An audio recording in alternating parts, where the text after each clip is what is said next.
بسم اللہ الرحمن الرحیم۔ السلام علیکم دوستو، امید آپ سب خیر و عافیت سے ہوں گے۔ آج میں آپ لوگوں کی خدمت میں بر صغیر کی تاریخ کی ایک بہادر اور نڈر خاتون چاند بی بی کے کارناموں پر مشتمل آڈیو بک لے کر حاضر ہوا ہوں، جس کے مصنف ہیں اسلم راہی MA۔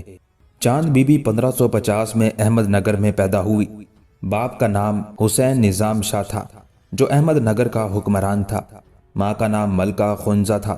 اس کی شادی صرف 14 سال کی عمر میں بیجاپور کے حکمران علی عادل شاہ سے ہوئی۔ شادی جن حالات میں ہوئی وہ بھی عجیب و غریب تھے، اس لیے کہ دونوں سلطنتوں کے درمیان انتہا درجے کی عداوت اور دشمنی تھی۔ چاند بی بی کو دونوں مملکتوں کے درمیان دشمنی اور عداوت ختم کرنے کے لیے ایک پل مصالحتی راستے کے طور پر استعمال کیا گیا۔ چاند بی بی کے حالات تفصیل سے سنانے سے پہلے ان دونوں مملکتوں کی تفصیل بیان کی جاتی ہے، اس لیے کہ ایک مملکت جو احمد نگر کی مملکت تھی وہ چاند بی بی کا میکہ تھی، اور دوسری مملکت جسے بیجاپور کی عادل شاہی مملکت کہا جاتا ہے وہ چاند بی بی کی سسرالی مملکت تھی۔ جہاں تک بیجاپور کی عادل شاہی مملکت کا تعلق ہے تو اس سلطنت کا بانی ایک شخص یوسف تھا۔ اس یوسف سے متعلق کہا جاتا ہے کہ یہ ترکی کی عثمانی سلطنت کے سلطان مراد کا بیٹا تھا۔ مورخین لکھتے ہیں کہ سلطان مراد کا بڑا بیٹا سلطان محمد اپنے باپ کا جانشین ہوا اور ترک سلطنت کا حکمران بنا۔ سلطان کی علم دوستی ہنر پروری پوری دنیا میں ایک طرح سے ضرب المثل تھی۔ سلطان کے اوصاف کی وجہ سے لوگ رطب اللسان رہتے تھے۔ مشہور ایرانی شاعر مولانا فضل الرحمن جامی نے بھی سلطان کی تعریف میں قصیدے لکھے تھے۔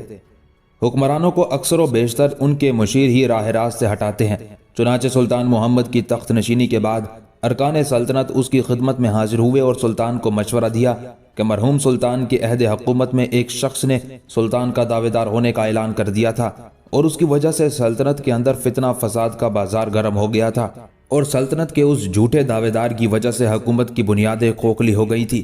آخرکار بڑی مشکلوں اور مصیبتوں سے اس فتنے کا خاتمہ کیا گیا۔ اس لیے اب مناسب یہی ہے کہ سلطان اپنے ولی عہد کے علاوہ تمام عثمانی شہزادوں کو تہہ تہہ کرا دے تاکہ ملک میں آئندہ کوئی فتنہ اور فساد برپا نہ ہو۔ سلطان ایسا نہیں چاہتا تھا، لیکن اپنے اراکین کے برابر اس بات پر زور دینے سے آخر اس نے ان کے مشورے پر عمل کرنے کا تہیہ کر لیا۔ اس کا ایک چھوٹا بھائی تھا جس کا نام یوسف تھا، چنانچہ اس کے قتل کے بعد ہی سلطنت میں کوئی فتنے فساد کی جڑ باقی نہ رہتی تھی۔ جب یہ فیصلہ کیا گیا تب شاہی درباری عمرہ شاہی حرم سرا کے دروازے پر آئے تاکہ بے گناہ یوسف کو قتل کر کے اس کی لاش کو باہر لائیں اور رعایا کو یہ بتائیں کہ سلطان کے بعد اور ولی عہد کے علاوہ کوئی ایسا شخص موجود نہیں رہا جس کی رگوں میں عثمانی خون دوڑ رہا ہو، جو عثمانی سلطنت کا دعوے دار ہو۔ سلطان کی ماں کو اپنے چھوٹے بیٹے یوسف سے بہت محبت تھی۔ جب اسے اس واقعے کی اطلاع ہوئی تو وہ حرم سرا کے دروازے پر آئی اور اس نے بڑی عاجزی اور منت سماجت سے عمرہ سے کہا، اس معصوم اور کمسن شہزادے کو قتل کرنے سے کوئی فائدہ نہیں، اگر مصلحت اسی میں ہے تو ایک دن کی مہلت دی جائے تاکہ میں رات بھر ہمیشہ کے لیے جدا ہونے والے اپنے جگر گوشے کو دیکھتی رہوں۔ چنانچہ ان عمرہ نے ملکہ کی اس درخواست کو قبول کرنے میں کوئی قباحت نہ دیکھی اور شہزادہ یوسف کے قتل کو اگلے دن اٹھا رکھا اور حرم سرا کے دروازے سے لوٹ گئے۔ ان عمرہ کے چلے جانے کے بعد سلطان کی والدہ نے ایک شخص عماد الدین محمود کو طلب کیا جو گرجستان کا رہنے والا تھا اور سوداگری کرتا تھا، مختلف اشیاء ایران ہندوستان لے جایا کرتا تھا۔ اسے طلب کرنے کے بعد سلطان کی ماں نے اس سے کہا، اگر تمہارے پاس چند غلام ہو جنہیں تم فروخت کرنا چاہتے ہو تو ان سب کو لے کر میرے پاس آؤ۔ سوداگر عماد الدین گرجستانی سلطانہ کا بڑا نمک خوار اور معتمد تھا۔ وہ چند غلام لے کر سلطانہ کی خدمت میں حاضر ہوا۔ سلطانہ نے ان میں سے ایک غلام کا انتخاب کیا جو اس کے بیٹے یوسف کے قد کاٹ کے برابر تھا اور حلیے میں بھی تقریباً اس سے ملتا جلتا تھا۔ اس غلام کا انتخاب کرنے کے بعد سلطانہ نے عماد الدین کو سارا واقعہ سنایا اور بتایا کہ کس طرح عمرہ یوسف کو قتل کرنے کے در پہ ہیں۔ چونکہ سلطانہ کے عماد الدین پر بڑے احسانات تھے، اس لیے اس نے حق نمک کا احساس کرتے ہوئے یوسف کی جان بچانے کا تہیہ کر لیا۔ سلطانہ نے اسے مشورہ دیا کہ وہ یوسف کو اپنے غلاموں میں شامل کر کے اسے جلد از جلد عثمانی سلطنت سے نکال کر لے جائے، اور اگر وہ ایسا کرنے میں کامیاب ہوا تو سلطانہ اسے مالا مال کر دے گی۔ چنانچہ وہ سوداگر ایسا کرنے پر تیار ہو گیا۔ غلام اس نے سلطانہ کے حوالے کر دیا اور اس کے بیٹے یوسف کو اپنے ہمراہ لیا اور راتوں رات ایک قافلے کے ساتھ قسطنطنیہ سے نکل کر بغداد کی راہ لی۔ سوداگر عماد الدین یوسف کو لے کر ساوا شہر پہنچا، وہاں ہی اس کے اہل خانہ تھے۔ اس نے یوسف کو بھی اخفائے راز کی سختی سے تاکید کی اور اپنے بیٹوں کے ساتھ اسے بھی مکتب میں داخل کرا دیا۔ اس طرح یوسف کی تعلیم و تربیت بہترین انداز میں ہونے لگی۔ بدقسمتی یوں ہوئی کہ دوسرے سال سلطانہ جب اپنے بیٹے کی جدائی سے بے حد بے قرار ہوئی تب اس نے اپنے ایک قابل اعتبار ملازم کو یوسف کے حالات سے باخبر ہونے کے لیے ساوا روانہ کیا۔ سلطانہ کا ملازم ساوا پہنچا تو اس نے شہزادے کو آرام اور اطمینان سے زندگی بسر کرتے ہوئے دیکھا اور اس کی تعلیم و تربیت اور صحت کی عمدگی کے بارے میں سلطانہ کو خوشخبری سنانے کے لیے واپس ہوا۔ لیکن جب وہ سکندریہ پہنچا تو وہاں وہ ایک مرض میں مبتلا ہو کر صاحب فراش ہو گیا اور تقریباً 1.5 سال تک سکندریہ ہی میں پڑا رہا۔ تیسرے سال جا کر وہ کہیں قسطنطنیہ پہنچا اور سلطانہ کو اس کے بیٹے یوسف سے باخبر کیا۔ اس طرح سلطانہ اپنے جگر گوشے کے حالات سن کر بے انتہا خوش ہوئی۔ اس کے کچھ ہی عرصے بعد بدقسمتی نے اپنا رنگ دکھایا۔ اس طرح کہ سلطانہ نے اپنے بیٹے یوسف کی دائی اس کے بیٹے غضنفر اور بیٹی دلشاد کو گراں قدر ساز و سامان، اعلیٰ اور نفیس تحفے تحائف کے ساتھ چوری چھپے اپنے بیٹے کے پاس ساوا کی طرف روانہ کیا۔ ان دنوں تاجر عماد الدین اپنے تاجرانہ کاروبار کے سلسلے میں ہندوستان گیا ہوا تھا، اس لیے راز کی پوری طرح حفاظت نہ ہو سکی۔ عماد الدین کے گھر والوں نے غضنفر اور اس کی بہن دلشاد کی باتوں اور اعمال سے اصل معاملے کو بھانپ لیا۔ اتنے عرصے کا پوشیدہ راز لمحوں کے اندر فاش ہو گیا۔ ہوتے ہوتے یہ خبر ساوا کے حاکم تک پہنچی جس کا نام طویل ترکمانی تھا۔ ساوا کے حاکم نے مال و دولت کے لالچ میں غضنفر سے 400 تومان حاصل کیے۔ اس واقعے کے کچھ دن پہلے یوسف اور ساوا کے حاکم کے رشتہ دار میں رنجش پیدا ہو گئی تھی۔ ان دونوں وجوہات کی بنا پر یوسف نے وہاں رہنا مناسب نہ سمجھا اور قم شہر کی طرف چلا گیا۔ اس نے یہ عہد کیا کہ ساوا میں جب تک موجودہ حکمران صاحب اقتدار رہے گا وہ اس شہر میں نہ جائے گا۔ قم سے وہ شیراز پہنچا۔ کچھ دنوں بعد اسے خبر ملی کہ ساوا کا حکمران معزول کر دیا گیا ہے، تو یہ سن کر یوسف نے ساوا جانے کا ارادہ کیا۔ اپنے تحفظ کی خاطر اس نے اپنا یہ ارادہ ملتوی کرتے ہوئے ہندوستان جانے کا رخ کیا۔ چنانچہ وہ ہندوستان کی بندرگاہ مصطفیٰ آباد پہنچا۔ مصطفیٰ آباد سے یوسف نے احمد آباد کا رخ کیا۔ اس وقت تک اس کی عمر 17 برس کی ہو چکی تھی۔ اس کے چہرے پر ابھی داڑھی نہیں آئی تھی۔ احمد آباد سے وہ بیدر پہنچا اور بیدر پہنچنے کے بعد اسے معلوم ہوا کہ وہاں کا بادشاہ ترک غلاموں کے زیر اثر ہے اور سلطنت کے تمام امور انہی کے ہاتھوں انجام پاتے ہیں۔ یوسف کی خوش قسمتی کہ تاجر عماد الدین بھی وہاں پہنچ گیا، لہٰذا یوسف نے عماد الدین سے درخواست کی کہ اسے بھی بادشاہ کے ترکی غلاموں میں داخل کروا دیا جائے، اس لیے کہ عماد الدین کے تعلقات وہاں کے حکمرانوں سے اچھے تھے۔ چنانچہ جب عماد الدین نے وہاں کے نظام شاہ بہمنی اور اس کی والدہ مخدومہ جہاں سے یوسف کے حالات کا ذکر کیا، چنانچہ سب کچھ ظاہر کرنے کے لیے یوسف کو عماد الدین سے خریدا گیا اور یوں یوسف شاہی ترک غلاموں کے گروہ میں شامل ہو گیا۔ آہستہ آہستہ اپنی نیک نیتی اور محنت سے ترقی کرتے ہوئے یوسف شاہی ترک غلاموں کی جماعت میں شامل ہونے کے بعد سلطنت کے استبل کے داروغہ کا قرب حاصل کرنے میں کامیاب ہو گیا۔ وہ خود بھی ترک تھا، لہٰذا یوسف کو پسند کرنے لگا۔ اس کے نائب کی حیثیت سے یوسف داروغہ استبل کے فرائض انجام دینے لگا۔ یوسف کی خوش قسمتی کے داروغہ استبل جس کا نام عبدالعزیز تھا، اس نے شاہی استبل کے سارے کام یوسف کو ہی سونپ دیے تھے۔ چنانچہ کچھ ہی عرصے بعد عبدالعزیز جب بیمار ہو کر فوت ہو گیا تو یوسف سلطنت کا داروغہ استبل مقرر ہو گیا۔ لیکن داروغہ استبل کی خدمات انجام دیتے ہوئے وہاں ایک شخص بہمن نامی سے یوسف کے تعلقات خراب ہو گئے، جس کی بنا پر یہ عہدہ ترک کر دیا گیا اور وہاں کے ترکوں کے سب سے بڑے امیر نظام الملک سے وابستہ ہو گیا۔ نظام الملک یوسف سے ایسا متاثر ہوا اور اس کی کارکردگی کو ایسا پسند کیا کہ وہ اسے اپنا بھائی کہنے لگا اور ہر وقت اسے اپنے ساتھ رکھتا۔ اسی زمانے میں نظام الملک کو بیرار کا حاکم مقرر کیا گیا۔ اس نے یوسف کے مرتبے میں اضافہ کر دیا۔ اس کی سفارش سے یوسف کو عادل خان کا خطاب شاہی دربار سے عنایت ہوا۔ چنانچہ نظام الملک کے ساتھ یوسف بیرار چلا گیا۔ نظام الملک نے بیرار پہنچ کر کچھ باغیوں کی سرخوبی کی اور لگاتار مہموں کے دوران ایک روز ایک راجپوت سپاہی کے ہاتھوں مارا گیا۔ نظام الملک کی موت کی وجہ سے بہمنی لشکر میں سخت بے چینی پھیل گئی، لیکن یوسف نے ہمت نہ ہاری اور حالات کا مردانہ وار مقابلہ کیا۔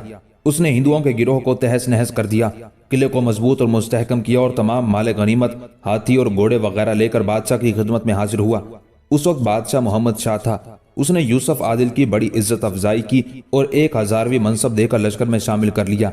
اس کے بعد یوسف کی قسمت کا ستارہ روز بروز درخشاں ہوتا چلا گیا، یہاں تک کہ اس کا شمار خاص الخاص اراکین سلطنت میں ہونے لگا اور اسے ایک طرح سے بیجاپور کا حاکم مقرر کر دیا گیا۔ اس عہدے پر فائز ہونے کے بعد یوسف نے ملک کا انتظام بڑی عمدگی سے کیا۔ اس نے اپنے گرد ایک لشکر جرار جمع کیا۔ اس زمانے میں محمد شاہ بہمنی رحلت پا گیا اور پائے تخت میں سخت انتشار پیدا ہو گیا اور فتنہ فساد کا بازار گرم ہو گیا۔ یوسف عادل نے اس موقع سے فائدہ اٹھا کر اپنے لشکر کو پہلے سے کہیں زیادہ منظم اور مرتب کیا، سپاہیوں کی تعداد میں اضافہ کیا۔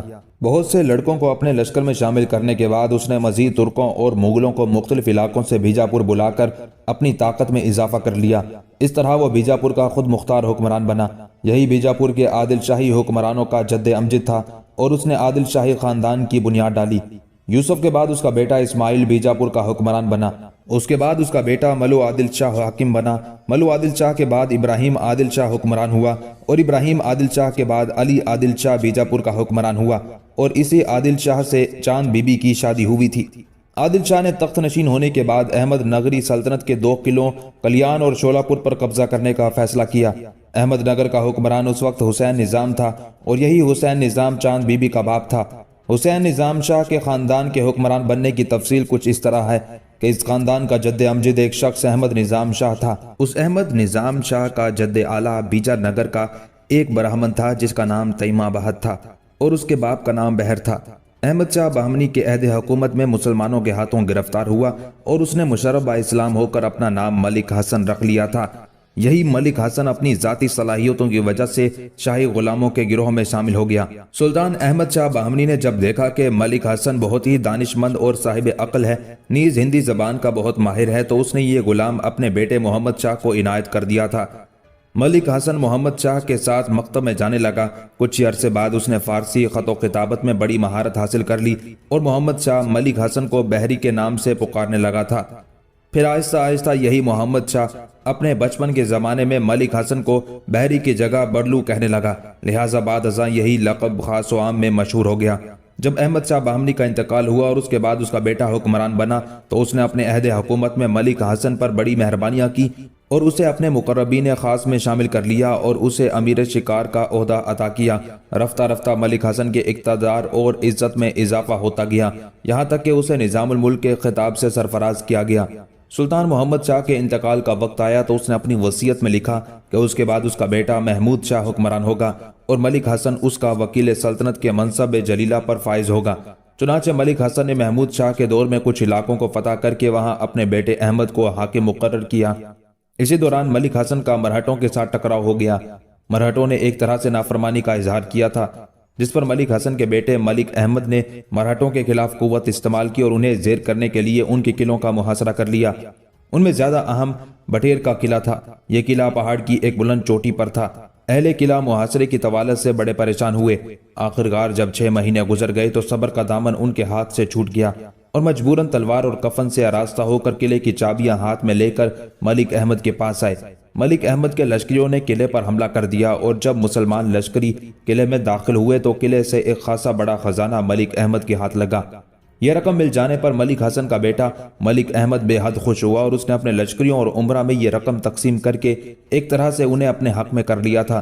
اس کے بعد محمود شاہ کے زمانے ہی میں ملک حسن کے بیٹے ملک احمد نے بہت سے علاقوں کو فتح کر کے محمود شاہ کی سلطنت میں شامل کیا، جن میں تنگی ترونی، کنداپور، پورند، پراب، چندول، گردرک اور ماحولی کے مقامات بڑے اہم تھے۔ اسی دوران ملک حسن جسے نظام الملک کا خطاب ملا تھا وہ فوت ہو گیا۔ اس کا بیٹا ملک احمد اپنے باپ کی رسومات سے فارغ ہو کر راج مندری کے قلعوں کی طرف توجہ دی جہاں طاقتور راجہ حکمران تھے۔ ملک احمد ان پر چڑھ دوڑا اور اپنی جرت مندی اور بہادری سے ان قلعوں کو فتح کیا اور پھر محمود شاہ کے مارے جانے کے بعد ملک حسن کا یہی بیٹا جس کا نام احمد تھا وہ احمد نظام کے نام سے حکمران بنا۔ حکمران بنتے ہی اس نے اپنے نام کے سکے اور خطبہ جاری کیا۔ ٹبکا پور کا ایک قصبہ اس نے خصوصیت کے ساتھ عالموں اور مذہبی رہنماؤں کے لیے وقف کر دیا۔ اس طرح یہ احمد نظام مسند حکومت پر جلوہ افروز ہوا۔ اسی احمد نے ہجری 900 میں احمد نگر شہر کی بنیاد رکھی۔ اس کے متعلق کہا جاتا ہے کہ احمد نظام نے نجومیوں کی بتائی ہوئی مبارک ساتھ باغ نظام کے سامنے نہر سین کے کنارے پر ایک نئے شہر کی بنیاد ڈالی۔ احمد نظام نے سن رکھا تھا کہ گجرات کا شہر احمد آباد وہاں کے حکمران احمد شاہ گجراتی نے تجویز کیا تھا اور اس کی وجہ یہ تھی کہ بادشاہ کا نام بھی احمد تھا، اس کے وزیر اور قاضی دونوں کے نام بھی احمد ہی تھے۔ یہاں بھی کچھ ایسا ہی معاملہ پیش آ رہا تھا۔ احمد نظام کا نام احمد تھا۔ احمد نظام نے جو اپنا وزیر چنا اس کا نام بھی احمد تھا اور جو قاضی مقرر کیا اس کا نام بھی چونکہ احمد تھا، لہٰذا اس شہر کا نام اس نے احمد نگر رکھا اور یہی احمد نگر نظامیوں کا مرکزی شہر بنا۔ احمد نظام کے بعد اس کا بیٹا برہان نظام احمد نگر کا بادشاہ ہوا اور برہان نظام کے بعد اس کا بیٹا حسین نظام احمد نگر کا حکمران بنا۔ یہی حسین نظام چاند بی بی کا باپ تھا۔ بیجاپور کے حکمران علی عادل شاہ نے چاند بی بی کے باپ اور احمد نگر کے حکمران حسین نظام سے اس کے 2 قلعوں کی واپسی کا مطالبہ کیا۔ ایک قلعے کا نام کلیان اور دوسرے کا نام شولاپور تھا۔ چنانچہ علی عادل شاہ نے سید علی نامی ایک شخص کو قاصد بنا کر چاند بی بی کے باپ حسین نظام کے پاس بھیجا اور اس کے نام ایک خط روانہ کیا۔ اس خط کا مضمون کچھ اس طرح تھا: ہم اہم اور ضروری امور میں جنگ یا غفلت سے کام لینا کسی بھی طرح مناسب نہیں خیال کرتے۔ اگر آپ عاقبت اندیشی اور انجام بینی کو مد نظر رکھ کر کلیان اور شولہ پور کے قلعے ہمیں دے دیں تو بہتر ہوگا۔ ایسی صورت میں ہم میں خوشگوار اور دوستانہ مراسم پیدا ہو جائیں گے۔ بصورت دیگر آپ یقین کیجئے کہ میرا لشکر آپ کی رعایا اور آپ کے ملک کا برا حال کر دے گا اور ایک فتنہ عظیم برپا ہو جائے گا۔ بیجاپور کے حکمران علی عادل شاہ کا یہ پیغام جب چاند بی بی کے باپ حسین شاہ کو ملا تو حسین شاہ اس خط کا مضمون پڑھ کر بے حد برہم ہوا اور اس نے جواب میں علی عادل شاہ کے بارے میں اس سے بڑھ کر سخت زبان اور الفاظ استعمال کیے۔ چاند بی بی کے باپ حسین نظام کا یہ جواب پا کر علی عادل کو بھی تاؤ آ گیا اور اس نے اپنے جھنڈے کا رنگ بدل لیا۔ پہلے اس کی سلطنت کے جھنڈے کا رنگ زرد تھا، اب حسین نظام شاہ کی طرح اس نے اپنے جھنڈے کا رنگ سبز کر لیا۔ چاند بی بی کے باپ کو حسین نظام شاہ کہتے تھے، لہٰذا انہیں نظام شاہی بھی تاریخ کے اوراق میں لکھا گیا۔ چنانچہ جب علی عادل شاہ کی اس حرکت کا علم حسین نظام شاہ کو ہوا تو اسے بڑا دکھ اور صدمہ ہوا، ساتھ ہی وہ اپنی تیاریاں بھی کرنے لگا۔ دراصل دکن میں یہ رسم تھی کہ ایک فرما روا کا نشان دوسرا اختیار نہیں کر سکتا تھا، اور جو ایسا کرتا تھا اس کا مقصد فتنہ اور فساد برپا کرنا ہوتا تھا۔ چنانچہ علی عادل شاہ کی اس حرکت سے چاند بی بی کا باپ بڑا پریشان ہوا۔ ساتھ ہی علی عادل شاہ نے اس کے باپ کی طرف یہ بھی پیغام بھجوایا: اگر تم میں ہمت ہے تو اپنا نشان مجھ سے چھین لو۔ اب چاند بی بی کا باپ اپنے لشکر کی تیاری کرنے لگا۔ اس نے لشکر میں اضافہ کیا۔ دوسری طرف چاند بی بی کے باپ پر حملہ آور ہونے کے لیے جہاں علی عادل شاہ کے پاس ایک خاصا بڑا لشکر تھا، وہاں اس نے ایک ہندو راجہ رام راج کو بھی اپنی مدد کے لیے طلب کر لیا اور پھر اسے ساتھ لے کر احمد نگر پر حملہ آور ہونے کے لیے روانہ ہوا۔ رام راج بیجا نگر کا راجہ تھا۔ عادل شاہ اور رام راج ایک بہت بڑا لشکر لے کر جب احمد نگر کی طرف روانہ ہوئے تو چاروں طرف انہوں نے تباہی اور بربادی کا کھیل کھیلنا شروع کر دیا۔ احمد نگر سے لے کر دولت آباد تک جس قدر علاقہ تھا اس کے اندر انہوں نے تباہی اور بربادی کا بازار گرم کر دیا۔ رام راج بیجا نگر کے ہندوؤں کا سرکردہ اور ان کا نمائندہ تھا، اور وہاں کے ہندو ایک عرصے سے ایک ایسے موقع کی تلاش میں تھے کہ جی کھول کر وہاں کے مسلمانوں پر ظلم و ستم کریں، اس لیے کہ وہ علاقے پہلے ان کے تھے جن پر مسلمان قابض ہو گئے تھے۔ وہ چاہتے تھے کہ ان علاقوں کے مسلمانوں کو جی بھر کے لوٹے اور ان کی خوشیوں کو مٹی میں ملا دیں۔ چنانچہ مسلمانوں کو لوٹنے اور ان کی دل شکنی کرنے کے لیے علی عادل شاہ کے لشکر میں رام راج کے ماتحت جو ہندو لشکری تھے انہوں نے راستے میں پڑنے والی مسجدوں کو نظر آتش کر دیا۔ چاند بی بی کے باپ حسین نظام کو جب اس فتنے کی خبر ہوئی تو اسے بڑا دکھ ہوا۔ اس نے جب اپنے مخبروں سے یہ اطلاعات حاصل کی کہ علی عادل شاہ اور رام راج کے پاس کس قدر لشکر ہے تب اس کی ہمت جواب دے گئی، اس لیے کہ لشکر کی جو تعداد بتائی گئی تھی اس کا مقابلہ کسی بھی صورت چاند بی بی کا باپ حسین نظام نہیں کر سکتا تھا۔ چنانچہ حسین نظام نے اسی میں اپنی عافیت سمجھی کہ علی عادل شاہ اور رام راج سے صلح کر لے۔ اس نے تیز رفتار قاصد ان کی طرف بھجوائے اور کلیان نام کا قلعہ اس نے علی عادل شاہ کے حوالے کرنے کی پیشکش کر دی۔ اس طرح یہ جنگ ملتوی ہو گئی اور ایک قلعہ حاصل کرنے کے بعد علی عادل اور رام راج واپس چلے گئے۔ اسی دوران ایک اور بڑا واقعہ پیش آیا۔ ہوا یوں کہ احمد نگر کے حکمران حسین نظام نے اپنی بڑی بیٹی اور چاند بی بی کی بڑی بہن بی بی جمال کی شادی گولکنڈہ کے ایک حاکم قطب شاہ کے ساتھ کر دی۔ بیجاپور کا بادشاہ علی عادل شاہ قطب شاہ کو پسند نہیں کرتا تھا، لہٰذا یہ خبر سن کر وہ برہم ہوا اور ایک بار پھر اس نے چاند بی بی کے باپ کو سزا دینے کے لیے احمد نگر پر حملہ آور ہونے کا تہیہ کر لیا۔ اس بار بھی اپنی مدد کے لیے علی عادل شاہ نے بیجا نگر کے راجہ رام راج کو اپنے ساتھ لیا۔ دراصل علی عادل شاہ پہلے ہی جنگ کا بہانہ ڈھونڈ رہا تھا، چاند بی بی کی بڑی بہن کی شادی کا ایک بہانہ مل گیا۔ چنانچہ علی عادل شاہ اور رام راج فوراً 50,000 سواروں اور 2 لاکھ پیادہ لشکر لے کر روانہ ہوئے۔ حسین نظام کی بیٹی بی بی جمال کے شوہر قطب شاہ نے اس موقع پر حسین نظام کا ساتھ دینے کا تہیہ کیا، لیکن جب علی عادل شاہ اور رام راج اپنا لشکر لے کر آئے اور قطب شاہ کو خبر ہوئی کہ اتنے بڑے لشکر کا تو وہ مقابلہ کر ہی نہیں سکتا، تب آدھی رات کے وقت وہ حسین نظام شاہ کے لشکر سے نکل کر بھاگ نکلا اور علی عادل شاہ سے جا ملا۔ چنانچہ جب سورج طلوع ہوا اور چاند بی بی کے باپ کو پتہ چلا کہ قطب شاہ تو آدھی رات کے وقت ہی بھاگ گیا تھا اور اس کا ساتھ چھوڑ گیا ہے، چنانچہ جس جگہ اس نے علی عادل شاہ سے ٹکرانے کا عزم کیا تھا وہاں سے وہ اپنا لشکر لے کر پلٹا اور اپنے مرکزی شہر احمد نگر کی طرف چلا گیا۔ علی عادل شاہ اور رام راج حسین نظام شاہ کے پیچھے لگ گئے۔ چاند بی بی کا باپ تو اپنے مرکزی شہر احمد نگر میں جا کر محصور ہو گیا، جبکہ علی عادل شاہ اور رام راج نے آگے بڑھ کر احمد نگر کا محاصرہ کر لیا۔ چنانچہ علی عادل شاہ اور رام راج کے پہنچنے سے پہلے ہی حسین نظام شاہ اپنے دارالحکومت احمد نگر کو اپنے لشکر اور سالاروں کے حوالے کرنے کے بعد خود اپنے اہل خانہ کو لے کر جنیر کی طرف روانہ ہو گیا تھا۔ احمد نگر کے محاصرے کے دوران بیجا نگر کے ہندوؤں نے مسلمانوں پر اپنے ظلم و ستم کی انتہا کر دی تھی۔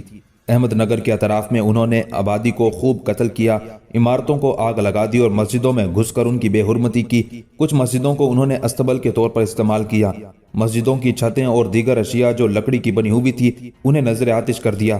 اسی دوران اللہ کا کرنا ایسا ہوا کہ بارش ہو گئی، راستے کیچڑ اور دلدل سے بھر گئے۔ اس وجہ سے گلے اور دوسری اشیاء کے آنے میں تاخیر ہو گئی۔ لشکر میں غلہ ضروریات کے مطابق موجود نہ رہا۔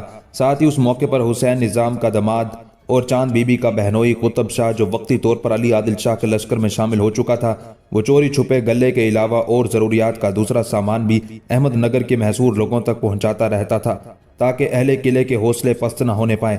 اس طرح علی عادل شاہ کے لشکر میں رہتے ہوئے حسین نظام کا داماد قطب شاہ ایک طرح سے اپنے سسر کے حق میں کام کرتا رہا۔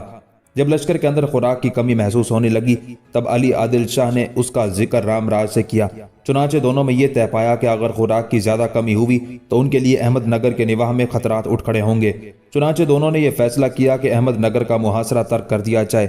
دونوں کے درمیان یہ بھی طے پایا کہ کلیان کا قلعہ تو پہلے ہی چاند بی بی کے باب سے حاصل کیا جا چکا ہے، احمد نگر کا محاصرہ ترک کر کے شولہ پور کی طرف رخ کیا جائے اور شولہ پور کا قلعہ بھی چاند بی بی کے باب سے چھین لیا جائے۔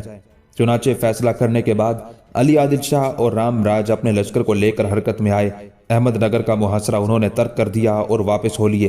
ابھی انہوں نے سفر کی 5-6 منزلیں طے کی ہوں گی کہ علی عادل شاہ کا ایک معتمد جس کا نام کشور خان تھا وہ اس کے پاس آیا اور اسے سمجھانے کے انداز میں کہنے لگا، یہ وقت قلعہ شولہ پور کا محاصرہ کرنے کے لیے مناسب نہیں ہے۔ اگر اب قلعہ فتح ہو گیا تو رام راج تم سے وہ قلعہ مانگے گا تاکہ اس قلعے کو اپنے تسلط میں رکھے۔ ایسے عالم میں تم کچھ نہ کر سکو گے، جبکہ رام راج قلعہ شولہ پور کو حاصل کرنے کے بعد دوسرے علاقوں کو بھی لالچ کی نظر سے دیکھے گا۔ اس وقت ہمیں شولہ پور کی فتح کا خیال ترک کر دینا چاہیے اور رام راج کی مدد سے شولہ کے قریب ہی ایک نیا قلعہ تعمیر کرنا چاہیے اور رفتہ رفتہ اس قلعے کی وجہ سے شولہ پور کو تسخیر کر لینا چاہیے۔ کشور خان کیونکہ علی عادل کے علاوہ مسلمانوں کا بھی مخلص تھا، چنانچہ علی عادل نے کشور خان کے اس مشورے کو بہت پسند کیا۔ اس نے رام راج کو نلدرک کی طرف چلنے پر مجبور کیا۔ یہ دونوں فرما رواں وہاں پہنچے۔ تلارک میں پرانے زمانے میں ہندوؤں کے راجہ نل نے اپنے بیٹے کے لیے جس جگہ محل بنایا تھا وہ جگہ قلعے کی تعمیر کے لیے منتخب کی۔ اس جگہ پرانے محل کے آثار باقی تھے۔ موسم برسات ہی میں اس قلعے کی دیواریں اینٹ اور پتھر سے بنائی گئی اور اس قلعے کا نام قلعہ شاہدرک رکھا گیا۔ اس قلعے کی تعمیر کے بعد تینوں فرما روا یعنی رام راج، قطب شاہ اور علی عادل شاہ اپنے اپنے علاقوں کی طرف چلے گئے۔ جہاں تک رام راج کا تعلق تھا تو یہ بیجا نگر کے ایک شخص تمراج کا بیٹا تھا۔ اس تمراج نے بیجا نگر کے راجہ کو زہر دے کر ہلاک کر ڈالا اور اس کے لڑکے کو وارث بنا کر خود سلطنت کا کاروبار چلانے لگا۔ کچھ ہی دن بعد رام راج کا باپ تمراج بھی مر گیا۔ چنانچہ تمراج کے بعد جو حیثیت اسے حاصل تھی وہ اس کے بیٹے رام راج کو مل گئی۔ رام راج نے بیجا نگر میں اپنا اثر و رسوخ بڑھانا شروع کیا اور اس نے شاہی خاندان کی ایک لڑکی سے بھی شادی کر لی جو راجہ کی عزیز تھی۔ اس لحاظ سے راجہ کے خاندان سے رام راج کا تعلق بھی پیدا ہو گیا۔ اس کے بعد رام راج نے پے در پہ سازشیں کرتے ہوئے اور بسا اوقات مختلف لوگوں کو موت کے گھاٹ اتارتے ہوئے اور اپنا ہم نوا بناتے ہوئے بیجا نگر میں ایک آمرانہ حیثیت اختیار کر لی۔ چنانچہ اس طرح کی قتل و غارت گری کے بعد رام راج جو ایک مکار اور عیار شخص تھا بیجا نگر کا حاکم بن بیٹھا اور وہاں کے راجہ کا خاتمہ کر دیا۔ رام راج نے احمد نگر کے محاصرے کے دوران جو مسلمانوں کے گھروں کو لوٹا تھا، مسلمانوں کا قتل عام کیا تھا اور کئی مسجدوں اور عبادت گاہوں کو گرایا تھا، اس کا مسلمانوں کو اس کے خلاف بڑا غصہ اور غضب تھا۔ عادل شاہ نے وقتی طور پر رام راج کو اپنے ساتھ ملا تو لیا تھا لیکن وہ خود بھی رام راج سے نالاں اور اس کے متعلق مشکوک تھا، اس لیے کہ ایک بار رام راج کا چہیتا بیٹا فوت ہوا تو علی عادل اور کشور خان دونوں اس کے بیٹے کی تعزیت کے لیے اس کے پاس بیجا نگر گئے۔ علی عادل شاہ نے رام راج سے اس کے بیٹے کی موت پر اظہار افسوس کیا۔ رام راج کے بدن سے اس کا ماتمی لباس اتارا اور ایک ایسا لباس جو علی عادل اپنے ساتھ لے گیا تھا وہ اس نے رام راج کو پہنایا۔ ایک طرح سے علی عادل شاہ نے اس کی بڑی عزت افزائی کی تھی۔ رام راج کی بیوی جو ابیر رائے کی نسل سے تھی اس نے علی عادل شاہ سے پردہ نہیں کیا اور اسے اپنا منہ بولا بیٹا کہا۔ رام راج نے 3 دن علی عادل کی مہمانداری کی اور اس کی ہر موقع پر مدد کا وعدہ کیا۔ جب علی عادل رخصت ہونے لگا تو راجہ نے بڑی بد تہذیبی کا مظاہرہ کیا اور اس کے ساتھ چند قدم چلنے کی زحمت گوارا نہیں کی۔ یہ کام اپنے بھائیوں اور عزیزوں کے حوالے کیا۔ علی عادل کو یہ بات بری محسوس ہوئی تھی اور ابھی تک رام راج کی یہ حرکت اسے یاد بھی تھی۔ تاہم مصلحت وقت کی خاطر رام راج نے جو مسلمانوں کا قتل عام کیا تھا علی عادل اس پر خاموش رہا۔ بہرحال قلعہ شاہدرک کی تعمیر کے بعد سب اپنے اپنے علاقوں کی طرف چلے گئے تھے۔ بسم اللہ الرحمن الرحیم۔ السلام علیکم دوستو، امید ہے آپ سب خیر و عافیت سے ہوں گے۔ چاند بی بی پارٹ 2۔ قلعہ شادرک کی تعمیر کے بعد رام راج نے بہت عاقبت نااندیشی سے کام لیتے ہوئے چند ایسی حرکات کی جن کی وجہ سے چاند بی بی کے ہونے والے شوہر علی عادل شاہ کا دل اس کی طرف سے بدظن ہو گیا۔ جس وقت چاند بی بی کے باپ حسین نظام شاہ کے خلاف علی عادل حرکت میں آیا تھا اور اپنی مدد کے لیے اس نے رام راج کو بلایا تھا، تو رام راج کے ساتھ اس کا معاہدہ ہوا تھا کہ بیجا نگر کے ہندو اپنی پرانی دشمنی کی وجہ سے مسلمانوں کو کسی قسم کا نقصان نہ پہنچائیں گے، رعایا کے جان مال پر دست درازی نہ کریں گے اور مسلمانوں کی عزت پر کوئی حملہ نہ کریں گے۔ لیکن ہندوؤں نے اس وعدے کو فراموش کر کے احمد نگر میں مسلمانوں پر ہر طرح کے مظالم ڈھائے، قتل کیا، مال اسباب کو لوٹا، مسجدوں کی بھی بے حرمتی کی۔ علی عادل شاہ یہ سب کچھ دیکھ سن کر بہت رنجیدہ ہوا، مگر اس وقت کچھ نہ بولا، اس لیے کہ اس موقع پر خاموش رہنا ہی اپنے لیے بہتر خیال کرتا تھا۔ علی عادل شاہ کی اس خاموشی کی وجہ سے رام راج کا غرور اور تعصب اپنے کمال کو پہنچ گیا۔ وہ اسلام سے سخت نفرت کا اظہار کرنے لگا اور اس کے تعصب کا یہ عالم ہوا کہ وہ اپنے دربار میں کسی مسلمان سفیر کو داخل ہی نہیں ہونے دیتا تھا، اور کبھی وہ کسی مسلمان سفیر کو اپنے دربار میں آنے کی اجازت دیتا تو پھر اس کو کھڑا رکھتا تھا، اسے بیٹھنے کی اجازت نہیں ہوتی تھی۔ سواری کے وقت مسلمان سفیروں کو اپنے ساتھ بہت دور تک دوڑاتا تھا اور کافی دیر کے بعد ان کو سوار ہونے کی اجازت دیتا تھا۔ جس وقت علی عادل شاہ قلعہ شادرک کی تعمیر کے لیے روانہ ہوا تھا، اس وقت بھی ہندو لشکری مسلمانوں کا مذاق اڑاتے ان کی طرف نفرت کی نظر سے دیکھتے تھے۔ رام راج کی ہمت، اس کا غرور اور تکبر اور جرت ایسی بڑی کہ اس نے ایک بہت بڑا لشکر تیار کیا اور علی عادل شاہ اور دوسرے مسلمان حکمران قطب شاہ کے علاقوں کو ہدف بنانا شروع کیا۔ اس وقت علی عادل شاہ اور قطب شاہ کیونکہ دونوں چاند بی بی کے باپ حسین نظام سے ایک طرح سے دشمنی مول لے چکے تھے، اس لیے انہوں نے رام راج سے بھی دشمنی مول لینا پسند نہ کی اور اپنی اپنی سلطنت کے کچھ علاقے رام راج کے حوالے کر کے بڑی عاجزی اور انکساری کے ساتھ اس سے ہت تک آمیز صلح کر لی۔ علی عادل شاہ نے ابتکر اور ناگری کوپ کے علاقے اور قطب شاہ نے قلعہ کوپل کندہ، پالکل اور دکنور کے علاقے رام راج کی تحویل میں دے کر اپنے آپ کو بچایا۔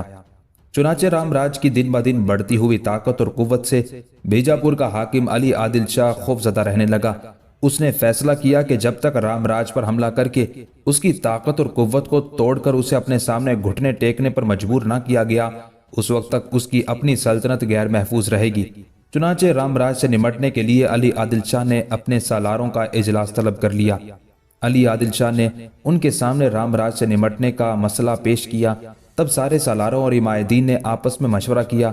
اس کے بعد کشور خان علی عادل کو مخاطب کر کے کہنے لگا، جو رائے آپ نے پیش کی ہے اس پر مزید غور و خوض کی قطعاً ضرورت نہیں ہے، تاہم چونکہ آپ نے ہم سے مشورہ طلب کیا ہے اور اپنا خیال ظاہر کرنے کا حکم دیا ہے، اس لیے ہماری گزارش ہے کہ اس قدم کے اٹھانے کے لیے ضروری ہے کہ تمام مسلمان فرمانروا باہمی اتحاد و اتفاق سے کام لے۔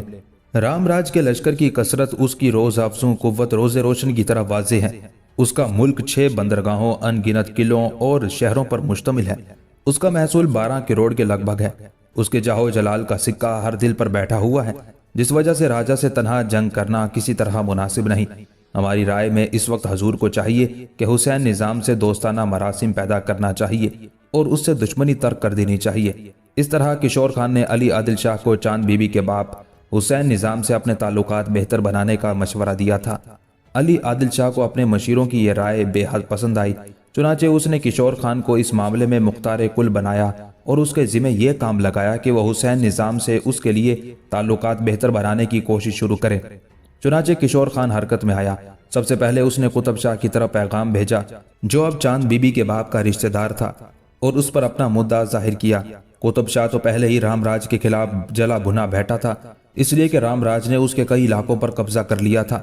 چنانچہ قطب شاہ نے وعدہ کیا کہ وہ علی عادل اور حسین نظام شاہ میں دوستانہ مراسم پیدا کرائے گا اور قلعہ شولہ پور چاند بی بی کے باپ حسین نظام اور علی عادل شاہ کے درمیان فساد کی وجہ ہے، وہ قلعہ بھی حسین نظام سے علی عادل کو واپس دلانے کی کوشش کرے گا۔